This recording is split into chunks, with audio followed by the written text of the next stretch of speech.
Segundo día. Comenzaré por el pacto de sangre. El mismo significa que los atlantes blancos mezclaron su sangre con los representantes de los pueblos nativos, que también eran de raza blanca, generando las primeras dinastías de reyes guerreros de origen divino. Lo eran, afirmarían luego, porque descendían de los atlantes blancos, quienes a su vez sostenían ser hijos de los dioses. Pero los reyes guerreros debían preservar esa herencia divina apoyándose en una aristocracia de la sangre y el espíritu, protegiendo su pureza racial. Es lo que harían finalmente durante milenios, hasta que la estrategia enemiga, operando a través de las culturas extranjeras, consiguió cegarlos o enloquecerlos y los llevó a quebrar el pacto de sangre. Y aquella falta al compromiso con los hijos de los dioses fue, como usted verá enseguida, doctor, causa de grandes males. Desde luego, el pacto de sangre incluía algo más que la herencia genética. En primer lugar, estaba la promesa de la sabiduría. Los atlantes blancos habían asegurado a sus descendientes y futuros representantes que la lealtad a la misión sería recompensada por los dioses liberadores con la más alta sabiduría, aquella que permitía al espíritu regresar al origen, más allá de las estrellas. Vale decir que los reyes guerreros y los miembros de la aristocracia de la sangre se convertirían también en guerreros sabios, en hombres de piedra, como los atlantes blancos, con solo cumplir la misión y respetar el pacto de sangre. Por el contrario, el olvido de la misión o la traición al pacto de sangre traerían graves consecuencias. No se trataba de un castigo de los dioses, ni de nada semejante, sino de perder la eternidad, es decir, de una caída espiritual irreversible, más terrible aún que la que había encadenado al espíritu a la materia. Los dioses liberadores, según la particular descripción que los atlantes blancos hacían a los pueblos nativos, no perdonaban ni castigaban por sus actos, ni siquiera juzgaban, pues estaban más allá de toda ley. Sus miradas solo reparaban en el espíritu del hombre, o en lo que había en él de espiritual, en su voluntad de abandonar la materia. Quienes amaban la creación, quienes deseaban permanecer sujetos al dolor y al sufrimiento de la vida animal, aquellos que por sostener estas ilusiones o otras similares olvidaban la misión o traicionaban el pacto de sangre, no afrontarían, ningún castigo, solo era segura la pérdida de la eternidad, a menos que se considerase un castigo la implacable indiferencia que los dioses liberadores exhiben hacia todos los traidores. Con respecto a la sabiduría, los pueblos nativos recibían en todos los casos una prueba directa de que podían adquirir un conocimiento superior, una evidencia concreta que hablaba más que de las incomprensibles artes empleadas en las construcciones megalíticas, y esta prueba innegable que situaba a los pueblos nativos por encima de cualquier otro que no hubiese hecho tratos con los atlantes, consistía en la comprensión de la agricultura y de la forma de domesticar y gobernar a las poblaciones animales útiles al hombre. En efecto, a la partida de los atlantes blancos, los pueblos nativos contaban para sostenerse en su sitio y cumplir la misión con la poderosa ayuda de la agricultura y de la ganadería, sin importar que hubiesen sido antes recolectores, cazadores o simples guerreros saqueadores. El cercado mágico de los campos y el trazado de las ciudades amuralladas debía realizarse en la tierra por medio de un arado de piedra que los atlantes blancos legaban a los pueblos nativos para tal efecto. Se trataba de un instrumento lítico diseñado y construido por ellos, del que no tenían que desprenderse nunca y al que solo emplearían para fundar los sectores agrícolas y urbanos en la tierra ocupada. Naturalmente, esta era una prueba de la sabiduría, pero no la sabiduría en sí. ¿Y qué de la sabiduría?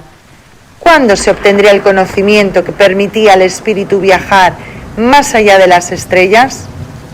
Individualmente dependía de la voluntad puesta en regresar al origen y de la orientación con que esa voluntad se dirigiese hacia el origen. Cada uno podría irse en cualquier momento y desde cualquier lugar se adquiría la sabiduría procedente de la voluntad de regresar y de la orientación hacia el origen. El combate contra las potencias de la materia tendría que ser resuelto, en este caso, personalmente. Ello constituía una hazaña del espíritu y sería tenido en alta estima por los dioses liberadores. Colectivamente, en cambio, la sabiduría de la liberación del espíritu, la que haría posible la partida de todos los guerreros sabios hacia Katagar y desde allí hacia el origen, solo se obtendría cuando el teatro de operaciones de la guerra esencial se trasladase nuevamente a la tierra. Entonces los dioses liberadores volverían a manifestarse a los hombres para conducir a las fuerzas del espíritu en la batalla final contra las potencias de la materia. Hasta entonces, los guerreros sabios deberían cumplir eficazmente con la misión y prepararse para la batalla final.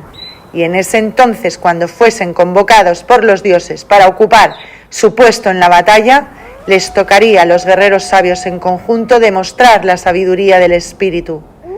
Tal como afirmaban los atlantes blancos, ello sería inevitable si los pueblos nativos cumplían su misión y respetaban el pacto de sangre, pues entonces la máxima sabiduría coincidiría con la más fuerte voluntad de regresar al origen, con la mayor orientación hacia el origen, con el más alto valor resuelto a combatir contra las potencias de la materia y con la máxima hostilidad espiritual hacia lo no espiritual. Colectivamente, pues, la máxima sabiduría se revelaría al final, durante la batalla final, en un momento que todos los guerreros sabios reconocerían simultáneamente cómo la oportunidad sería reconocida directamente con la sangre pura, en una percepción interior o mediante la piedra de Venus. A los reyes guerreros de cada pueblo aliado, es decir, a sus descendientes, los atlantes blancos legaban también una piedra de Venus, gema semejante a una esmeralda del tamaño del puño de un niño. Aquella piedra que había sido traída a la tierra por los dioses liberadores no estaba facetada en modo alguno, sino finamente pulida, mostrando sobre un sector de la superficie una ligera concavidad, en cuyo centro se observaba el signo del origen. De acuerdo con lo que los atlantes blancos revelaron a los reyes guerreros, antes de la caída del espíritu extraterrestre en la materia, existía en la tierra un animal hombre extremadamente primitivo, hijo del Dios creador de todas las formas materiales. Tal animal hombre poseía esencia anímica, es decir, un alma capaz de alcanzar la inmortalidad, pero carecía del espíritu eterno que caracterizaba a los dioses liberadores o al propio Dios creador. Sin embargo, el animal hombre estaba destinado a obtener evolutivamente un alto grado de conocimiento sobre la obra del Creador, conocimiento que se resumía en el signo de la serpiente. Con otras palabras, la serpiente representaba el más alto conocimiento para el animal hombre. Luego de protagonizar el misterio de la caída, el espíritu vino a quedar incorporado al animal hombre, prisionero de la materia, y surgió la necesidad de su liberación. Los dioses liberadores, que en esto se mostraron tan terribles como el maldito Dios creador cautivador de los espíritus, solo atendían, como se dijo, a quienes disponían de voluntad de regresar al origen y exhibían orientación hacia el origen. A esos espíritus valientes los dioses decían: has perdido el origen y eres prisionero de la serpiente. Con el signo del origen comprende a la serpiente y serás nuevamente libre en el origen. Así pues, la sabiduría consistía en comprender a la serpiente con el signo del origen. De aquí la importancia del legado que los atlantes blancos concedían por el pacto de sangre, la sangre pura, sangre de los dioses, y la piedra de Venus, en cuya concavidad se observaba el signo del origen. Esa herencia, sin duda alguna, podía salvar al espíritu si con el signo del origen se comprendía a la serpiente, tal como ordenaban los dioses. pero concretar la sabiduría de la liberación del espíritu no sería tarea fácil, pues en la piedra de Venus no estaba plasmado de ningún modo el signo del origen. Sobre ella, en su concavidad, solo se podía observar, y lo veía allí solamente quien respetaba el pacto de sangre, pues en verdad lo que existía como herencia divina de los dioses era un símbolo del origen en la sangre pura. El signo del origen, observado en la piedra de Venus, era solo el reflejo del símbolo del origen, presente en la sangre pura de los reyes guerreros, de los guerreros sabios, de los hijos de los dioses, de los hombres semidivinos que, junto a un cuerpo animal y a un alma material, poseían un espíritu eterno. Si se traicionaba el pacto de sangre, si la sangre se tornaba impura, entonces el símbolo del origen se debilitaría y ya no podría ser visto el signo del origen sobre la piedra de Venus. Se perdería así la posibilidad de comprender a la serpiente, la máxima sabiduría, y con ello la oportunidad, la última oportunidad de incorporarse a la guerra esencial. Por el contrario, si se respetaba el pacto de sangre, si se conservaba la sangre pura, entonces la piedra de Venus podría ser denominada con justeza espejo de la sangre pura, y quienes observasen sobre ella el signo del origen serían iniciados en el misterio de la sangre pura, verdaderos guerreros sabios. Los atlantes blancos afirmaban que su avance continental estaba guiado directamente por un gran jefe blanco, al que llamaban Nabután. Ese jefe al que solo ellos veían y por el que expresaban un profundo respeto y veneración, tenía fama de haber sido quien reveló a los mismos atlantes blancos el signo del origen. Naturalmente, el signo del origen sería incomunicable, puesto que solo puede ser visto por quien posee previamente en su sangre el símbolo del origen. La piedra de Venus, el espejo de la sangre pura, permitía justamente obtener afuera un reflejo del símbolo del origen. Pero aquel reflejo, el signo del origen, no podía ser comunicado, ni por iniciación, ni por ninguna otra función social, si el receptor carecía de la herencia del símbolo del origen. Inclusive entre los atlantes blancos hubo un tiempo en el que solo unos pocos individualmente lograban conocer el símbolo del origen. La dificultad estribaba en la imposibilidad de establecer una correspondencia entre lo increado y lo creado. Era como si la materia fuese impotente para reflejar lo increado. De hecho, las piedras de Venus habían sido modificadas estructuralmente por los dioses liberadores para que cumpliesen su función. Con el propósito de resolver este problema y de dotar a su raza de la más alta sabiduría, mayor aún que la sabiduría lítica conocida por ellos. Nabután había descendido al infierno. Por lo menos, eso era lo que contaban los atlantes blancos. Aquí luchó contra las potencias de la materia, pero no consiguió obligarlas a reflejar el símbolo del origen para que fuese visto por todos los miembros de su raza. Al parecer, fue Freya, su divina esposa, quien resolvió el problema. Pudo expresar el signo del origen mediante la danza. Todos los movimientos de la danza proceden del movimiento de las aves, de sus arquetipos. El descubrimiento de Freya permitió a Nabután comprender al signo del origen con la lengua de los pájaros y expresarlo del mismo modo. Mas no era esta una lengua compuesta por sonidos, sino por movimientos significativos que realizaban ciertas aves en conjunto, especialmente las aves zancudas como la garza o la grulla, y las aves gallináceas como la perdiz, el pavo o el faisán. Según Nabután, para comprender al signo del origen se requerían exactamente 13 más 3 brumnas, es decir, un alfabeto de 16 signos denominados brunas o varunas. Gracias a Nabután y Freya, los atlantes blancos eran arúspices de ave espicere, vale decir, estaban dotados para comprender el signo del origen, observando el vuelo de las aves. La lengua de los pájaros representaba para ellos una victoria racial del espíritu contra las potencias de la materia. Así, se sintetizaría la sabiduría de Nabután. Quien comprendiese el alfabeto de 16 brunas, comprendería la lengua de los pájaros. Quien comprendiese la lengua de los pájaros, comprendería el signo del origen. Quien comprendiese el signo del origen, comprendería a la serpiente. Y quien comprendiese a la serpiente con el signo del origen, podría ser libre en el origen. Es claro que los atlantes blancos no confiaban en la perdurabilidad de la lengua de los pájaros, la que a pesar de todo transmitían a sus descendientes del pacto de sangre.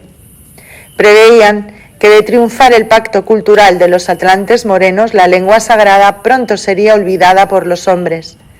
En ese caso, la única garantía de que al menos alguien individualmente consiguiese ver el signo del origen estaría constituida por la piedra de Venus. Con gran acierto basaron en ella el éxito de la misión. Así, cuando los atlantes blancos se despidieron de mis antepasados, Dr. Signagel, les sugirieron un modo adecuado para asegurar el cumplimiento de la misión. Ante todo, se debería respetar sin excepciones el pacto de sangre y mantener para ello una aristocracia de la sangre pura. De esta aristocracia, que comenzaba con los descendientes de los atlantes blancos, ya se habían seleccionado los primeros reyes y las guerreras sabias que custodiarían el arado de piedra y la piedra de Venus. En efecto, al principio cada pueblo fue dividido exogámicamente en 3 grupos, cada uno de los cuales tenía el derecho de emplear los instrumentos líticos y aportaba para su custodia común una guerrera sabia. Ellas conservaban los instrumentos en el interior de una gruta secreta y cuando debían ser utilizados los transportaban las 3 en conjunto, los 3 grupos del pueblo. Por supuesto, obedecían a un mismo rey. Con el correr de los siglos, a causa de la derrota cultural que luego expondré, la triple división del pueblo fue olvidada, aunque perduró por mucho tiempo la costumbre de confiar la custodia de los instrumentos líticos a las 3 guerreras sabias o brayas. En consiguiente lugar, todos los reyes y los nobles de la sangre serían iniciados en el misterio de la sangre pura. La iniciación sería a los 16 años, cuando se los enfrentaría con la piedra de Venus y se trataría de que observasen en ella el signo del origen. Quien pudiese observarlo dispondría en ese mismo momento de la sabiduría suficiente como para concretar la autoliberación del espíritu y partir hacia el origen.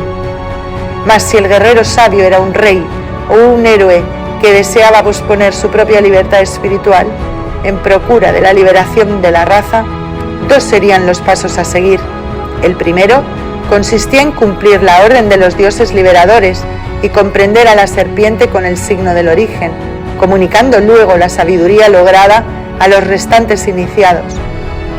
Una vez visto el signo del origen, el segundo paso del iniciado exigía no apartar la atención de la piedra de Venus, porque ella sobre su concavidad algún día se vería la señal lítica de Katagar, esto es, una imagen que señalaría el camino hacia la ciudad de los dioses liberadores.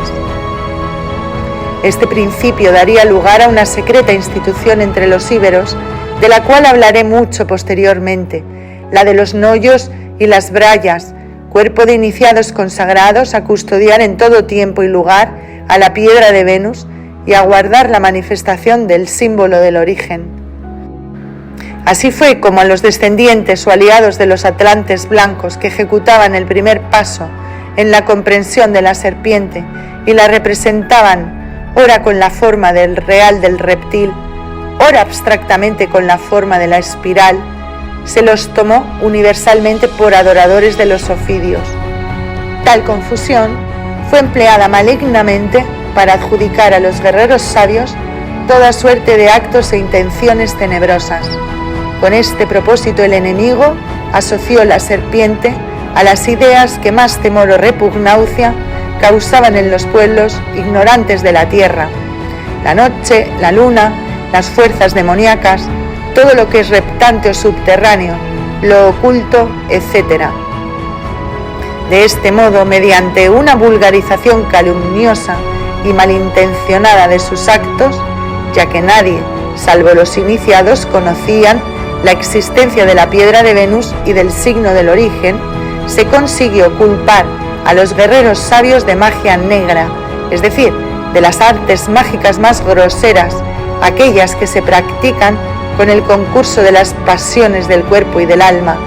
Curiosa paradoja, los iniciados en el misterio de la sangre pura, acusados de magia negra y humanidad, justamente ellos que por comprender a la serpiente, símbolo total del conocimiento humano, estaban fuera de lo humano.